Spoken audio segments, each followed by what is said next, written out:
In this video, let me show you how to watch recorded shows on YouTube TV. Recordings on YouTube TV are saved automatically to your library. When you choose to record a show, all future episodes, including reruns, are added to your library. Here's how you can access your recordings.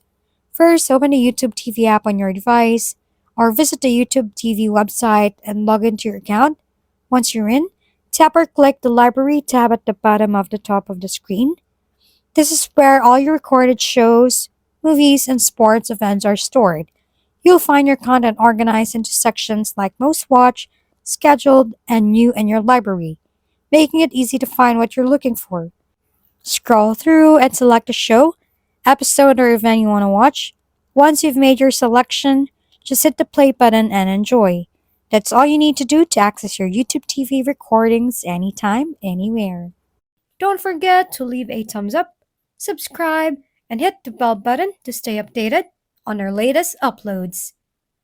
If you have any questions or video recommendation, leave them down below.